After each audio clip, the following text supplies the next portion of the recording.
Hello student, online geography ক্লাসে তোমাদের স্বাগত। আশা করি তোমরা সবাই ভালো আছো। আগের ভিডিওতে আমি তোমাদের ইউরোপ মহাদেশের অবস্থান ও ভূগোলগুলি সম্পর্কে বলেছিলাম। আজকে তার পরবর্তী অংশ পড়াবো। আগের ভিডিওর শেষে যে প্রশ্নগুলো তোমাদের দিয়েছিলাম সেগুলো তোমরা আশা করি পড়েছো। তবে শুরু করা যাক আজকের পাঠ। আগের দিন আমরা ইউরোপ মহাদেশের অবস্থান ও ভূপ্রকৃতি সম্পর্কে পড়েছিলাম। আজকে আমরা ইউরোপ মহাদেশের নদ নদী সম্পর্কে জানব। স্ক্রিনে যে ম্যাপটা দেখতে পাচ্ছ, ভালোভাবে দেখো। এই ম্যাপের মধ্যে দেখো ইউরোপ মহাদেশের যে নদীগুলো দেখতে পাচ্ছি, সেই নদীগুলো একটু ভালো করে লক্ষ্য করো। দেখতে হবে বেশিরভাগ নদী হয় উত্তর দিকে না হয় দক্ষিণ দিকে প্রবাহিত হয়েছে।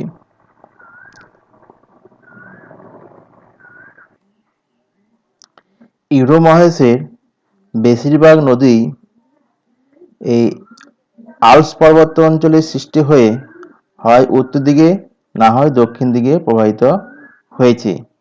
উত্তর দিকে যে নদীগুলো প্রবাহিত হয়েছিল বেশিরভাগই উত্তর সাগরে পড়েছে, এবং দক্ষিণ দিকে যে নদীগুলো প্রবাহিত হয়েছে সেগুলো বেশিরভাগই দেখা যাচ্ছে কি অ্যাড্রিয়াটিক সাগর ও লিও উপসাগরের মধ্যে পতিত হয়েছে।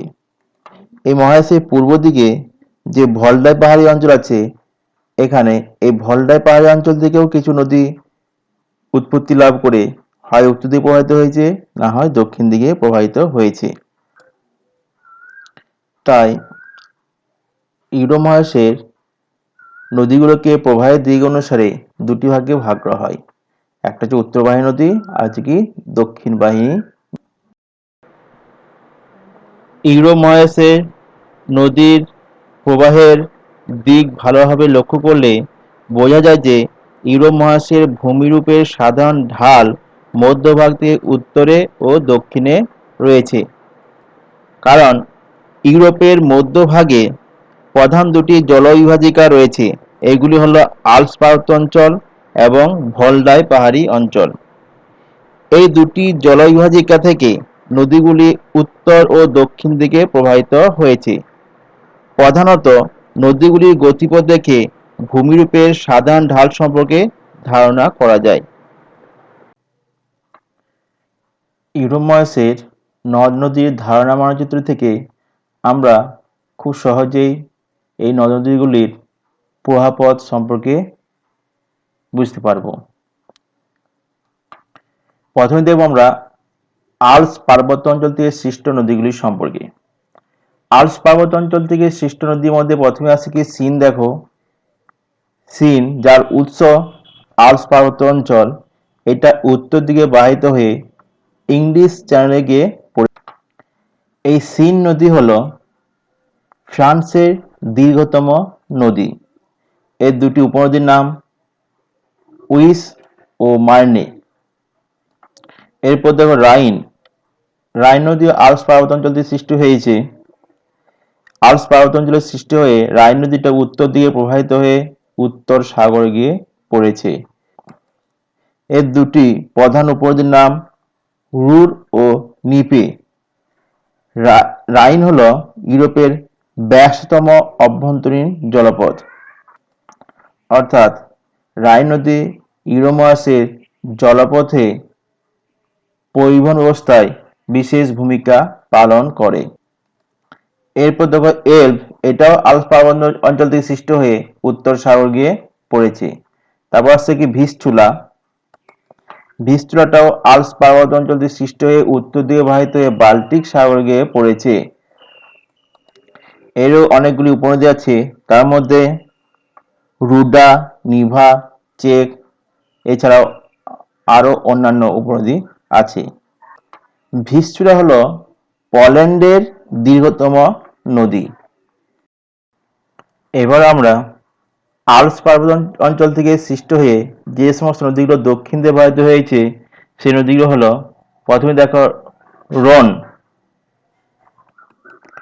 রনটাও আল্পস পার্বত্য অঞ্চল থেকে সৃষ্টি হয়ে দক্ষিণ দিকে বাহিত হয়ে লিও উপসাগরে পড়েছে। এর একটি উপনদীর নাম হলো রাইন। এরপর দেখব পো, যেটা আল্পস পার্বত্য অঞ্চল থেকে সৃষ্টি হয়ে দক্ষিণ দিকে বাহিত হয়ে অ্যাড্রিয়াটিক সাগরে গিয়ে পড়েছে। পোয়ের একটি উপনদীর নাম টিসিনো। পো হলো ইতালির দীর্ঘতম নদী। এরপর দেখব আল্পস পার্বত্য অঞ্চল থেকে সৃষ্টি হওয়া নদী দানিউব, যেটা দক্ষিণ পূর্ব দিকে বাহিত হয়ে কৃষ্ণ সাগরে গিয়ে পড়েছে। এরপর দেখো ভলদাই পাহাড়ি অঞ্চল থেকে সৃষ্ট নদী। প্রথমে দেখো নিমেন। নিমেনটাও ভলদাই পাহাড়ি অঞ্চল থেকে সৃষ্টি হয়ে উত্তর পশ্চিম দিয়ে বাহিত হয়ে বাল্টিক সাগরে গিয়ে পড়েছে। অর্থাৎ নিমেনের উৎস হলো ভলদাই পাহাড়ি অঞ্চল এবং মহান হচ্ছে বাল্টিক সাগর। তারপর আসছে পশ্চিম ডুইনা, এটা ভলদাই পাহাড়ি অঞ্চল থেকে সৃষ্টি হয়ে বাল্টিক সাগর গিয়ে পড়েছে। অনেগা নদী ভলদাই পাহাড়ি অঞ্চল থেকে সৃষ্টি হয়ে উত্তর দিকে বাহিত হয়ে উত্তর মহাসাগর গিয়ে পড়েছে। উত্তর ডুয়ানা তাই ভলদাই পাহাড়ি অঞ্চল থেকে সৃষ্টি হয়ে উত্তর দিকে বাহিত হয়ে উত্তর সাগর গিয়ে পড়েছে। এবার দেখো ভলদাই পাহাড়ি অঞ্চল থেকে সৃষ্ট দক্ষিণবাহী নদী। প্রথমে দেখো নিপার। নিপারটা ভলদাই পাহাড়ি অঞ্চল থেকে সৃষ্টি হয়ে দক্ষিণ দিকে বাহিত হয়ে কৃষ্ণ সাগরে গিয়ে পড়েছে। এর একটা উপনদীর নাম হলো বস। এরপর ভলদাই পাহাড়ি অঞ্চল থেকে সৃষ্ট দক্ষিণবাহী নদী ডন। ডন নদীটাও এই ভলদাই পাহাড়ি অঞ্চল থেকে সৃষ্টি হয়ে দক্ষিণ দিকে বাহিত হয়ে কৃষ্ণ সাগরে পড়েছে। এরপর দেখো ভলগা। ভলগা ভলদাই পাহাড়ি অঞ্চল থেকে সৃষ্টি হয়ে দক্ষিণ দিকে বাহিত হয়ে কাস্পিয়ান সাগর গিয়ে পড়েছে। এই ভলগা হলো ইউরোপের দীর্ঘতম নদী। এর দুটো উপনদীর নাম হলো কি ওকা ও কামা। এরপর দেখো ইউরোপ মহাদেশের জলবায়ু। সাধারণভাবে ইউরোপ মহাদেশের জলবায়ু নাতিশীতোষ্ণ প্রকৃতির। তবে অঞ্চলভেদে ইউরোপ মহাদেশের জলবায়ু বৈচিত্র্য চোখে পড়ে। সারা বছরে এই মহাদেশের কোনো না কোনো অংশে বৃষ্টিপাত হয়। অক্ষাংশগত তারতম্য অনুসারে ইউরোপ মহাদেশের জলবায়ুর মধ্যে পার্থক্য লক্ষ্য করা যায়। অর্থাৎ দক্ষিণ অংশে যেহেতু নিরক্ষীয় অঞ্চলের অনেকটা কাছাকাছি রয়েছে, তাই দক্ষিণ অংশের জলবায়ুটা গ্রীষ্মকালে উষ্ণতা একটু বেশি হয়। দক্ষিণ পূর্বাংশে গ্রীষ্মকালে উষ্ণতা হয় 27°C, কিন্তু উত্তর দিকটা নিরক্ষীয় অঞ্চল থেকে অনেকটা দূরে থাকার জন্য বা অনেকটা সমুদ্রবৃত্তের কাছাকাছি থাকার জন্য উত্তর অংশে তাপমাত্রা তুলনামূলকভাবে কম হয়। এখানে গ্রীষ্মকালে তাপমাত্রা থাকে 14°C। গ্রীষ্মকালে সূর্যের উত্তরায়ণের সময় বায়ুচাপ বলয় করে উত্তর দিকে সরে যায়। দক্ষিণ ইউরোপে গ্রীষ্মকালে উত্তর পূর্ব আয়নবায়ু প্রবাহিত হয়। এই উত্তর পূর্ব আয়নবায়ু সাধারণত শুষ্ক থাকে, যার ফলে বৃষ্টিপাত সাধারণত কম হয় দক্ষিণ অংশে। কিন্তু বাকি অংশে বা উত্তর অংশে আর্দ্র পশ্চিম বায়ু প্রবাহিত হওয়ার ফলে এই সময় এখানে বৃষ্টিপাত।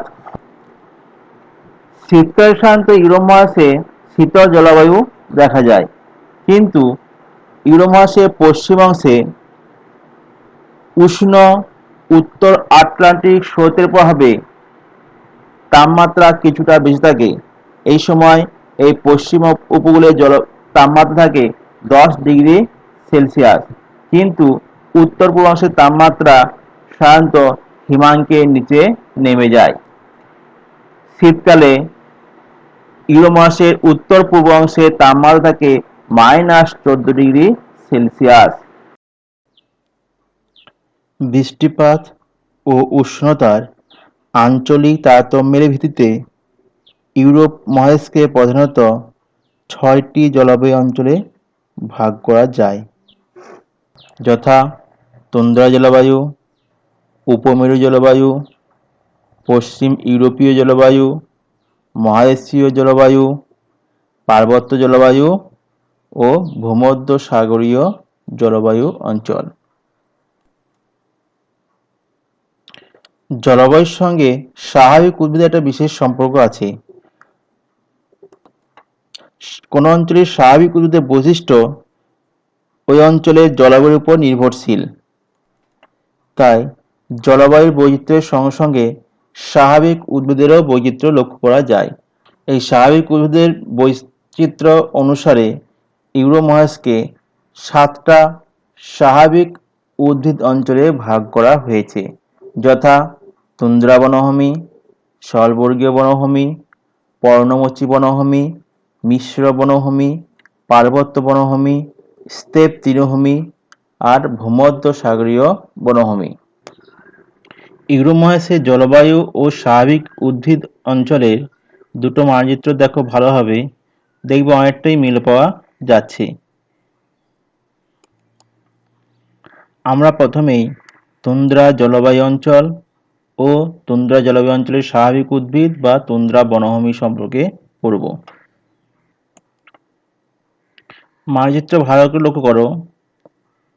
এই দেখো হালকা ছাই কালারের যে অংশ রয়েছে দেখতে পাচ্ছি আমরা, বা এখানে দেখো বেগুনি কালার রয়েছে, এইটা যে তুন্দ্রা জলবায়ু অঞ্চল ও তুন্দ্রা জলবায়ু অঞ্চলের স্বাভাবিক উদ্ভিদ।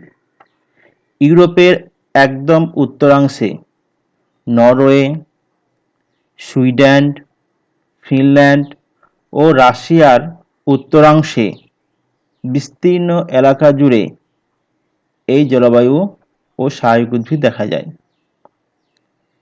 এই জলবায়ু অঞ্চলের সারা বছর তীব্র শীতল আবহাওয়া ও তুষারপাতের কারণে ভূমি 9 থেকে 10 মাস বরফে ঢাকা থাকে, অর্থাৎ টানা 9 থেকে 10 মাস এখানে শীতকাল থাকে এবং সেই শীতকালটা হলো হিমশীতল শীতকাল, যার ফলে এই অঞ্চলটা পুরোটাই বরফে ঢাকা থাকে। গ্রীষ্মকালে যখন 2 থেকে 3 মাস ভূমি বরফমুক্ত হয়, তখন এই অঞ্চলে কিছু মস, লাইকেন, লিচেন জাতীয় কিছু উদ্ভিদ দেখা যায়। এছাড়াও কিছু ছোট ছোট ফুলের গাছ দেখা যায়। বাকি অন্য সময় কোনো উদ্ভিদ দেখা যায় না। এরপর দেখো উপমেরু জলবায়ু ও স্থলবর্গীয় বনভূমি। এই দেখো এই অংশ দেখতে পাচ্ছি আমরা, একটা গোলাপি রঙের যে অংশ দেখতে পাচ্ছি, যে উপমেরু জলবায়ু। সাধারণত এই জলবায়ু অঞ্চলে যে সমস্ত অঞ্চল আছে, যেমন সুইডেন, ফিনল্যান্ড, নরওয়ে ও রাশিয়ার কিছু অংশ এই জলবায়ু অঞ্চলের অন্তর্গত। এই অঞ্চলটা অনেকটা তুন্দ্রা জলবায়ুর মতোই প্রায় সারা বছরই শীতকাল থাকে। এখানে প্রায় 6 থেকে 8 মাস বরফে ঢাকা থাকে এবং গ্রীষ্মকাল শীতল গ্রীষ্মকাল ও অল্প বৃষ্টিপাত এই সময় হয়ে থাকে।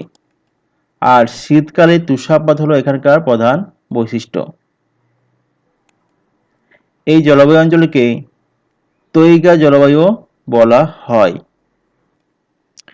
শীতল জলবায়ু অঞ্চলের জন্য এখানে পাইন, লাচ, ফার, বার্চ, অলডার প্রভৃতি নরম কাঠের বা স্থলবর্গীয় বৃক্ষের বনভূমি গড়ে উঠেছে।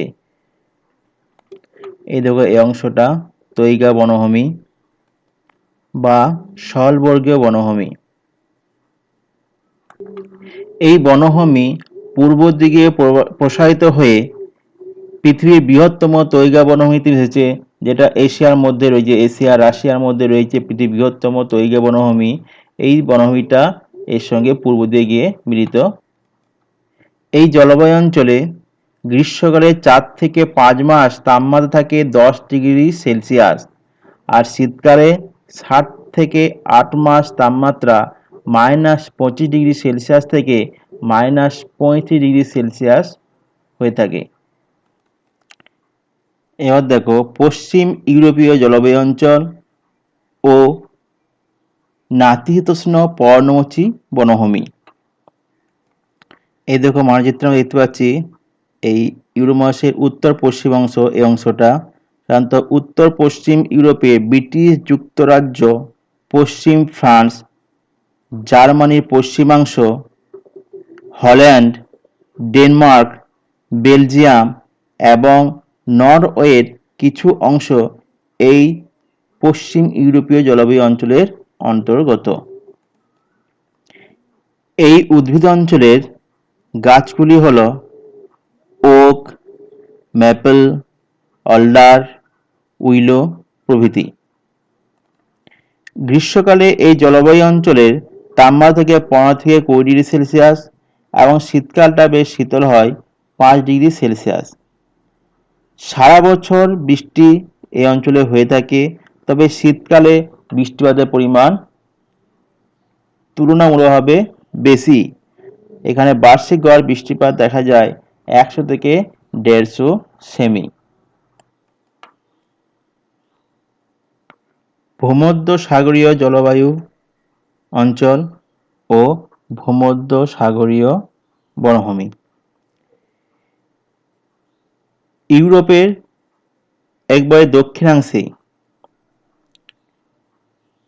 ইতালি, স্পেন, ফ্রান্স, গ্রিস প্রভৃতি দেশের ভূমধ্যসাগরীয় উপকূল অঞ্চলে এই জলবায়ু দেখা যায়। মানচিত্রে ভালো করে লক্ষ্য করো, এই দেখো এই অংশটা, এই ডিপ হলুদ অংশটা আছে, এই অংশটা হচ্ছে কি ভূমধ্যসাগরীয় জলবায়ু অঞ্চল। যদিও এই মানচিত্রের রংটা একটু ভুল দেওয়া হয়েছে, এই পার্বত্য অঞ্চলের রংটা এখানে দেওয়া হয়ে গেছে। যাই হোক, এই অংশটা আমরা দেখতে পাচ্ছি একদম ভূমধ্যসাগরের তীরেই যে অংশটা রয়েছে উপকূলবর্তী অঞ্চলের ডিপ হলুদ রঙের অংশটা, এটা হচ্ছে ভূমধ্যসাগরীয় জলবায়ু অঞ্চল,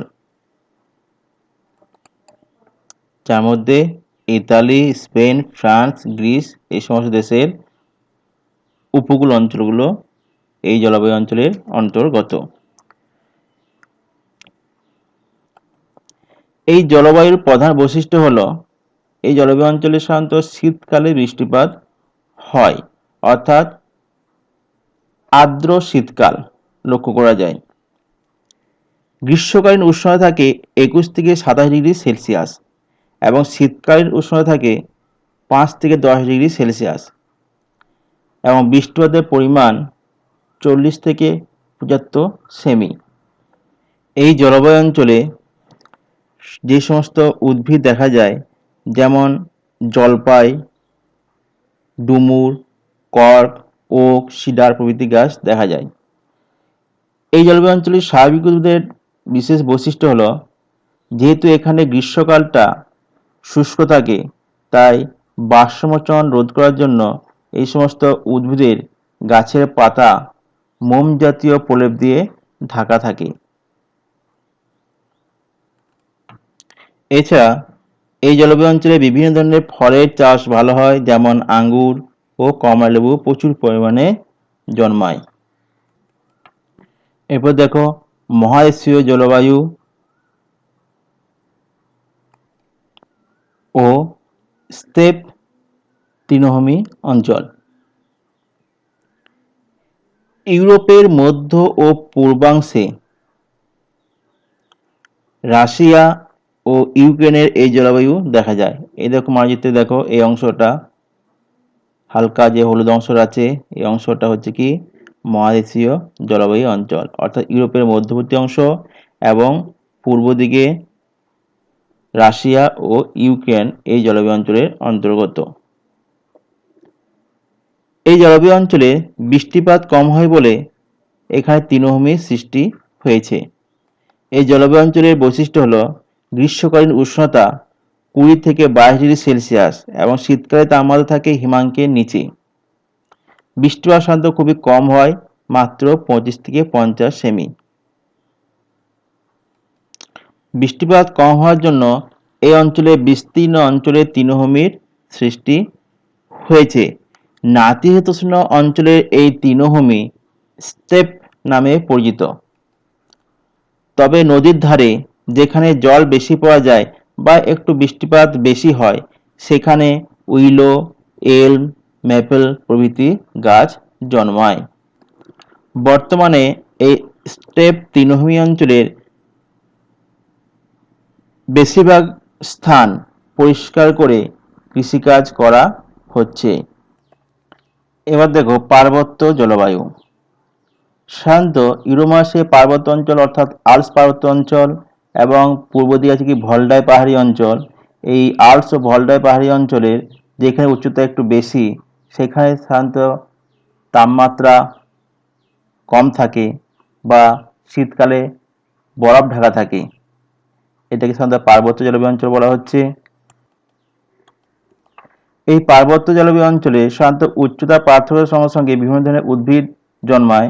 যেমন যেখানে উচ্চতা বেশি সেই সমস্ত অঞ্চলে তাপমাত্রা কম থাকার জন্য সেখানে স্বল্পবর্গীয় বনভূমি এবং উচ্চতা কমার সঙ্গে সঙ্গে তাপমাত্রা বৃদ্ধি পায়, যার ফলে সেখানে কিছু পর্ণমোচী বনভূমি দেখা যায়।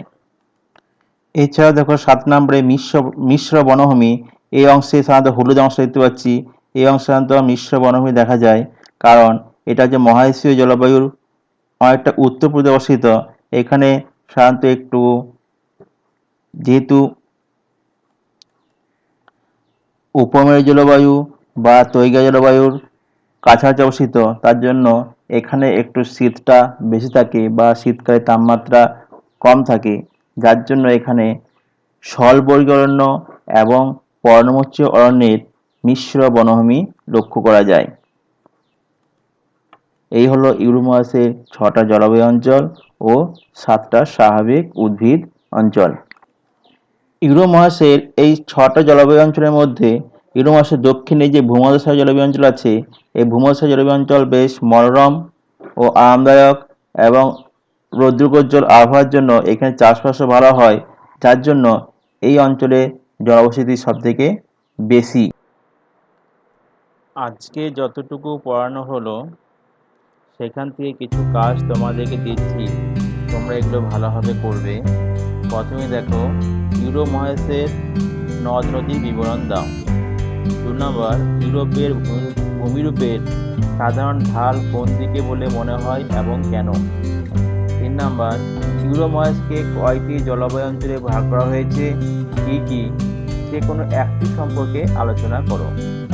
4 নম্বর, ইউরো মহাদেশকে কয়টি স্বাভাবিক উদ্ভিদ অঞ্চলে ভাগ করা হয়েছে, কি কি?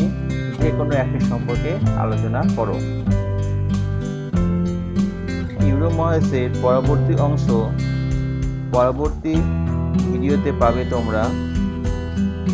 আজকে এইটুকুই। তোমরা সকলে ভালো থেকো।